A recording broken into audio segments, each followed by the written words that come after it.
Hey y'all, welcome back to Mirror Expressions, where I invite you to come in and share a little bit of yourself with me as I do with you. And as always, take the time to drop a mirror down in the chat, a mirror emoji. If you have looked at a mirror today and you feel A1 with what you see looking back at you, and if not, as always, I encourage you to do whatever you have to get back to a healthier you. All right, y'all. Today we are reviewing and recapping Married to Medicine Season 9, Episode 10, Holi-Slay. All right, let's get to it.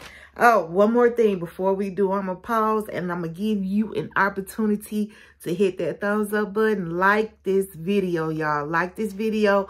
And while you at it, please subscribe if you haven't always. All right, let's get to it. So it's the Christmas season, right? And we see all the families. They're, you know, we always get that montage of everybody kind of doing their own thing when the episode opens.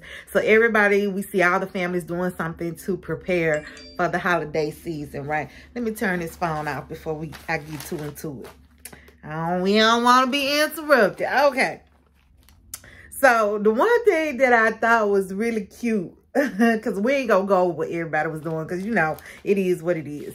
But over with Contessa, her family, so she was telling her baby girl Layla that she needs to go get her list together, what she want for Christmas, or she go get some coals. And the baby said, well, I want coals.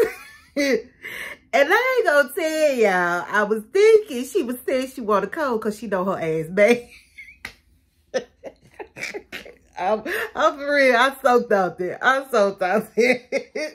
But she went out to say, I want some coals because if you apply enough pressure, they turn into diamonds. I thought that was cute and a really intelligent answer, but Layla, let me let you in on a little secret. That ain't quite the entire truth, okay? I'm gonna need you to go do a little bit more research. Write me an essay, one page, double space, and tell me where and how diamonds are formed, all right?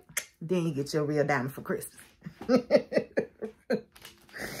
right, let's go ahead. So, over to Cecil and Simone, right? Cecil pranked Simone by telling her that he invited Heavenly and Damon back over to their house for a do-over, right? And Simone's just like, huh? But it was all just a joke. But Toya and Eugene, they do come over. And they have also invited Audra and Martin, her husband, right? So I guess they're going through these couples 2 by 2 or something. I don't know. That's what it's looking like. But then Quad ends up showing up. So, I don't know. I guess they just trying to get everybody perspective, whether they're currently married, have ever been married, wants to be married. So they're getting the folks to write the book for them. Is what it looked like to me. But anyway, dinner is served, and you already know who the caterers are. Our favorite caterers. And so they're discussing the damn book.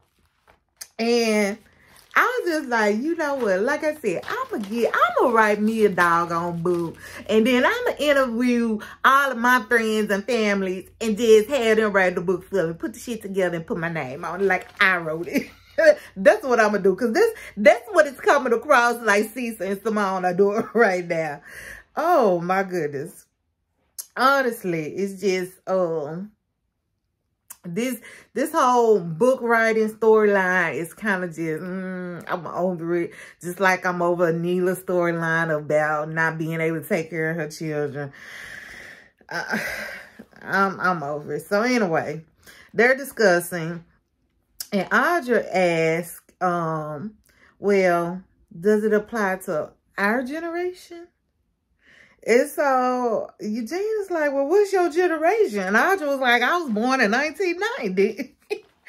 So they all clowned her like, we gonna have to call her. We are old enough to be her parents. And so they shade the babies, right? They shade them babies on their age. And Martin asks, after being married for so long, do they kind of romanticize their problems? And Eugene says it depends on where y'all are on any particular day. Like if it's a good day, then all the problems of the past, it seems like it's nothing. But then if it's a day that y'all are struggling with, like communication, or you're upset with each other, then it seems like all those things are magnified, right? So Toya brings up not being able to walk away from marriage, to walk away in a marriage versus how easy it can be when you're just in a relationship with somebody. Toya asked Simone, like, am I right or am I wrong? And so Simone was just like, well, you know, she ends up recalling a time when she was mad at Cecil. And so she went to go sleep in her guest bedroom. And she said Cecil brought his ass in there and got in the bed with her. Like, he's like, no, this is not how we finna roll. This is not what we finna do. I thought that was funny. But anyway, so in their confessional, each couple was kind of talking about, well, would you make me sleep in the bed separate, blah, blah, blah. So we get to Audra and Martin in their confessional, right?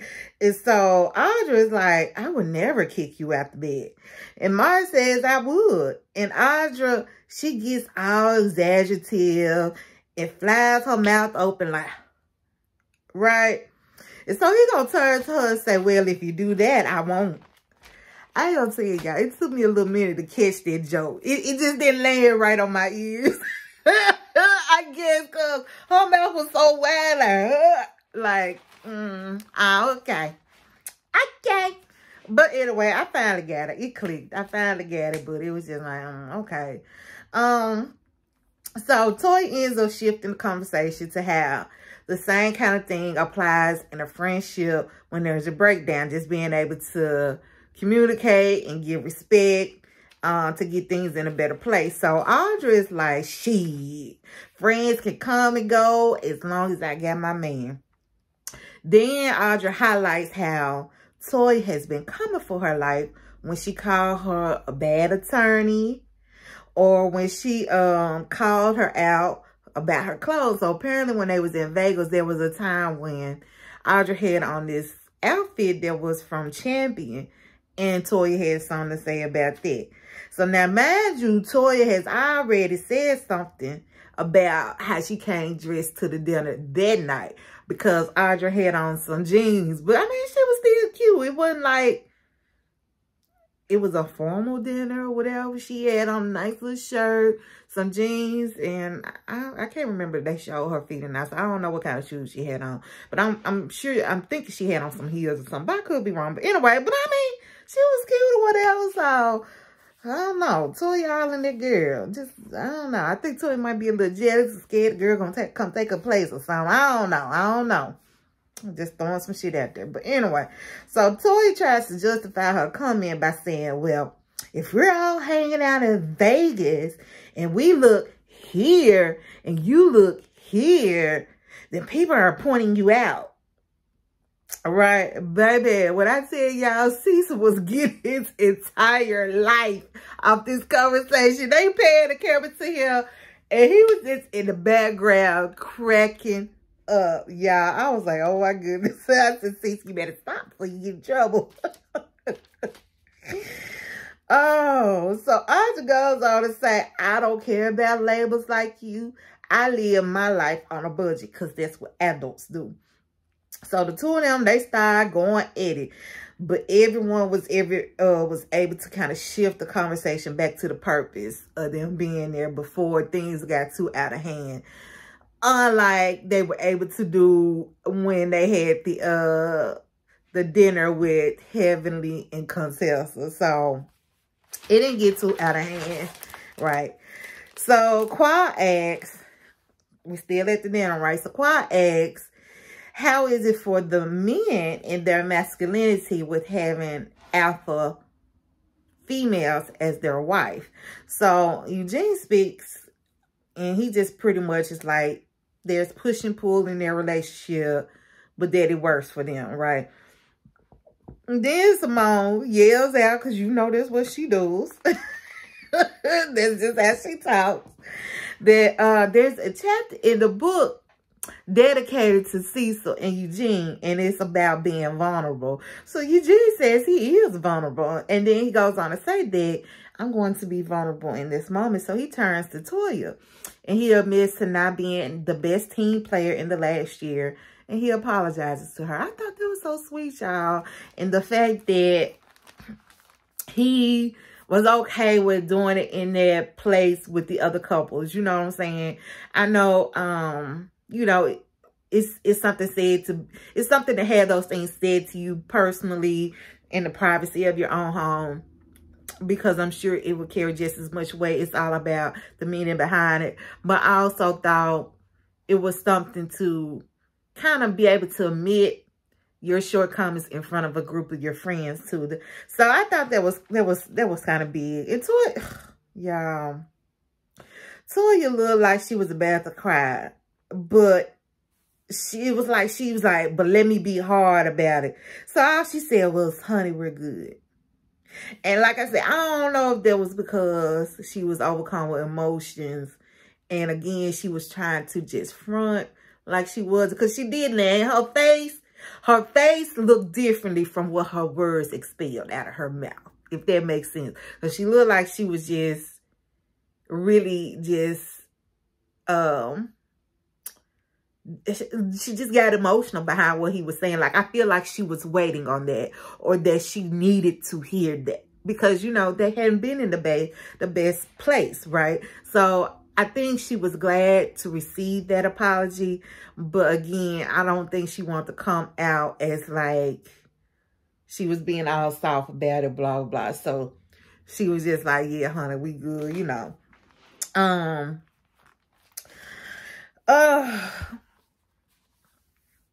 What else? Like I said, I think she needs to hear that. He sees and recognizes that, and he feels bad for it, but I just feel like she could have done a better job receiving it. So the table goes on to talk about not being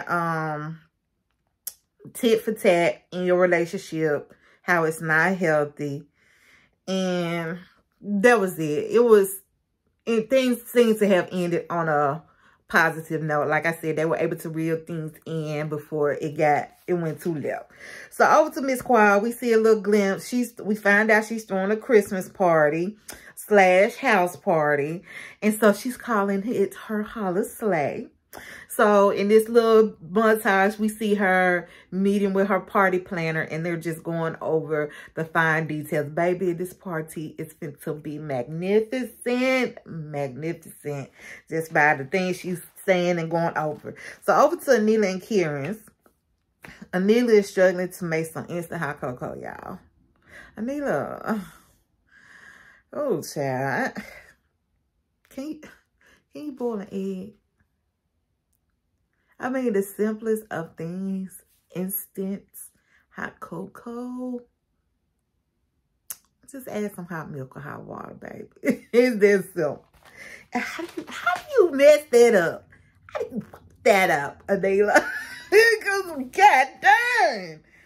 Oh, my God. Woo, child. Anyway, let me get back on track. So the entire family, they all dressed alike in their little matching PJs. And they're just doing some holiday things. They done decorated their tree. And they're building gingerbread houses right now. You know, making memories. So Anila's mom asked if Anila is happy that she's here. And in her confessional, Anila's just like, the past few weeks have been a disaster. Like, she's just not pleased. She thinks it's a mistake that she asked her mom to come. But she doesn't really answer her when her mom asks. She's just like, well, you know. So then her mom asked about Miss Gomez and why she left. And Anila said she had family issues. And Mama was like, well, she didn't give you enough notice.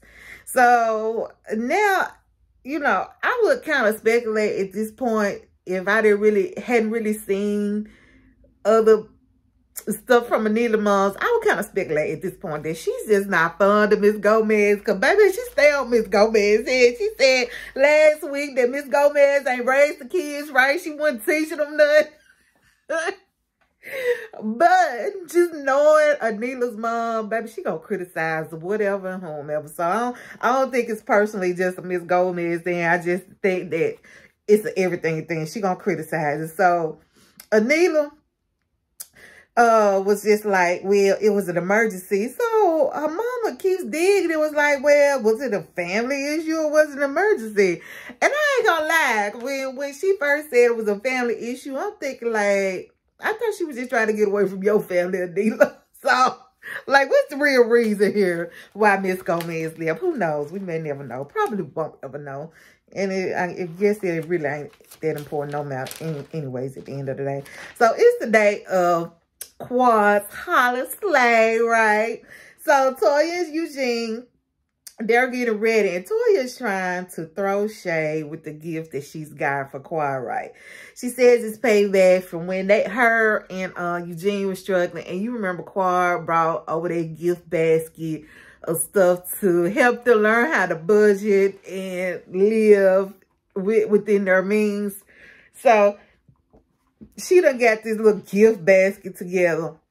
And it includes this little t-shirt that has acronym DIVA on it going down. And then it's like D is for divorce.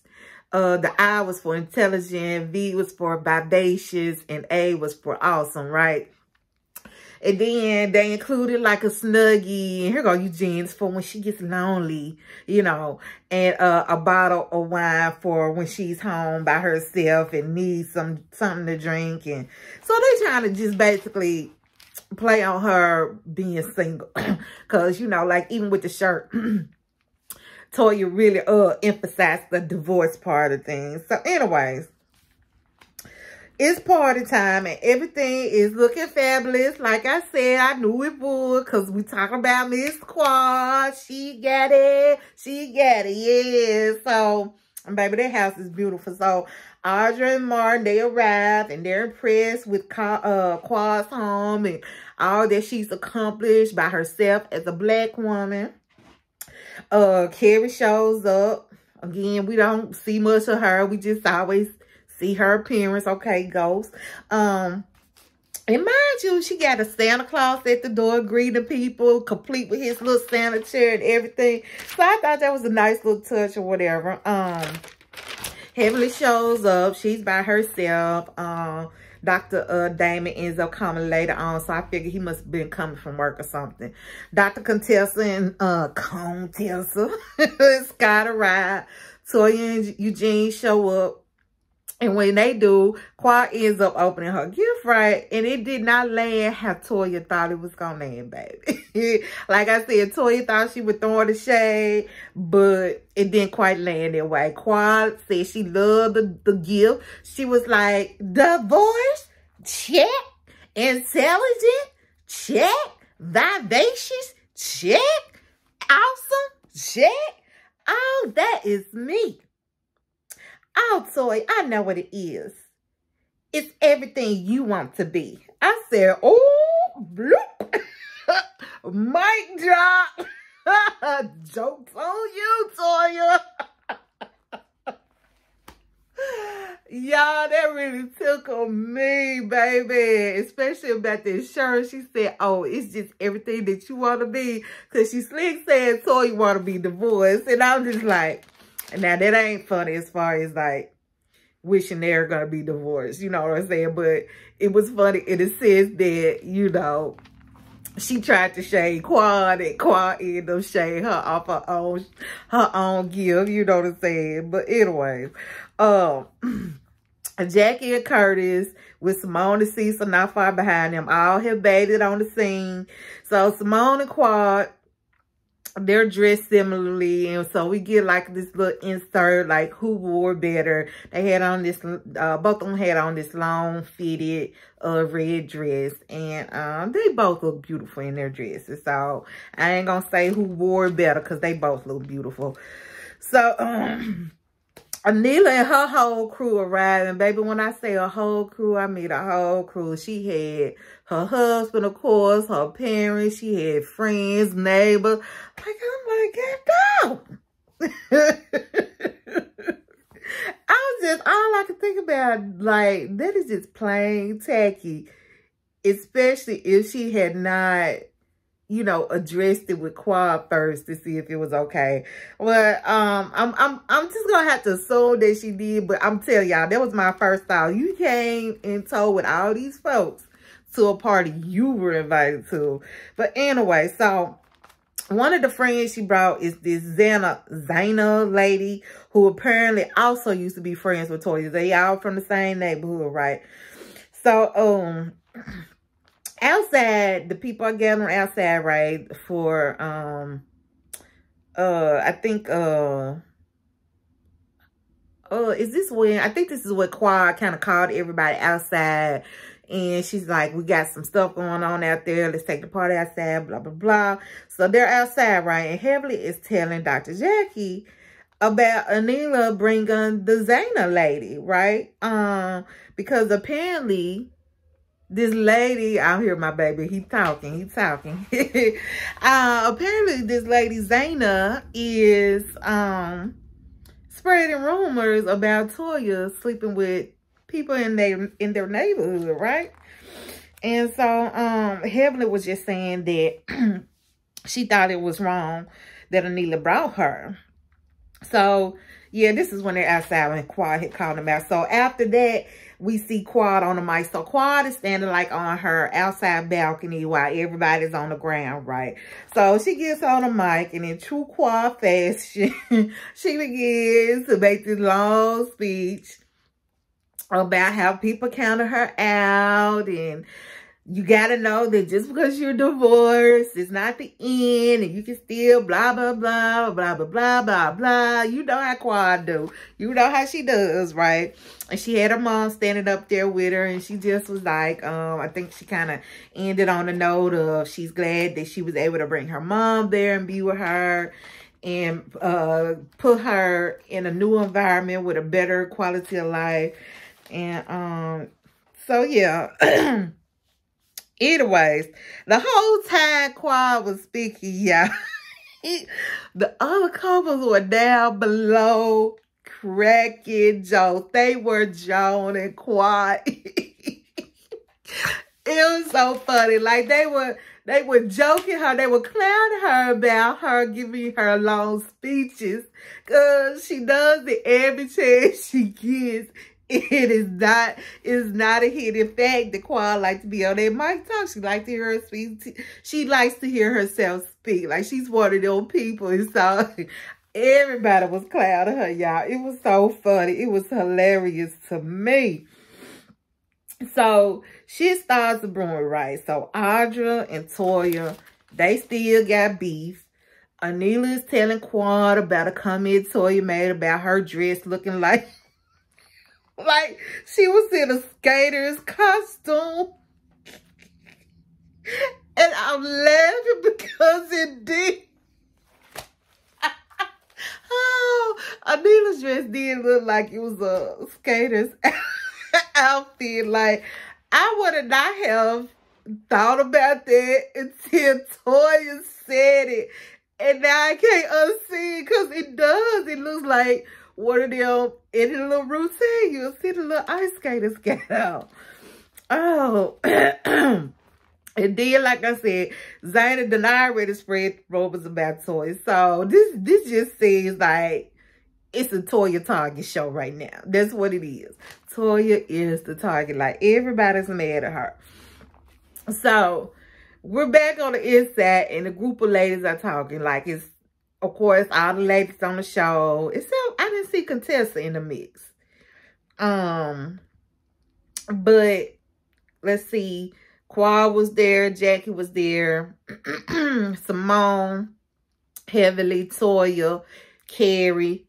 Who was on the other side? So I'm kind of painting the picture. So it was Quad and Jackie were sitting like in the chairs. Then you had one couch on the side, and it was Simone, Heavenly, Toya, and Carrie, right? And then on the opposite couch, we had Audra, some people we don't know, the girl, Zayna, Anila, and another woman we don't know. So it was like a song. Everybody was there except for Conte. I don't know where Dr. Contessa was at. She was too busy being mesmerized with being able to roast some marshmallows. So maybe she was still out there roasting marshmallows, baby. But anyway, so the ladies, they're all sitting around, right?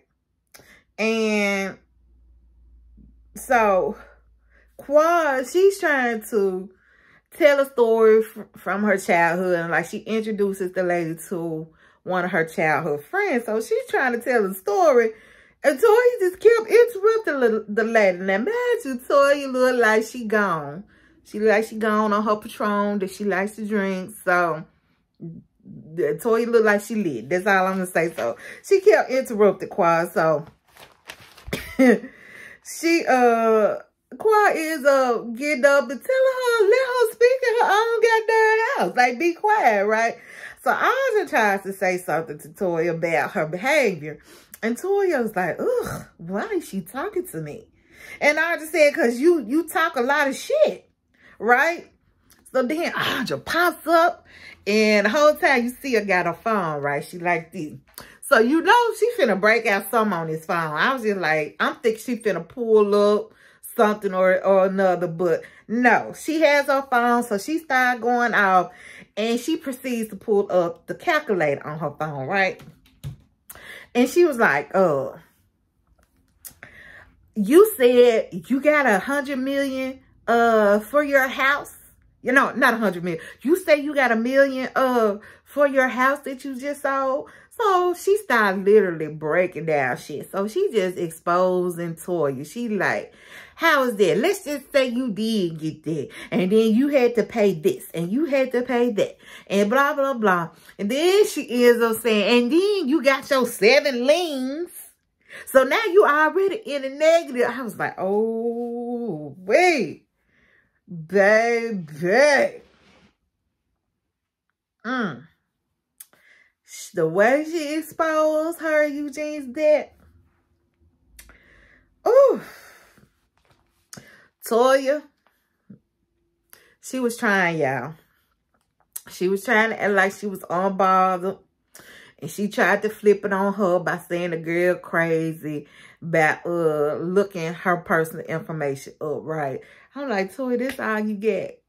So evidently it must be true, because Toya didn't try to combat none of that what she said, right? She did. She did.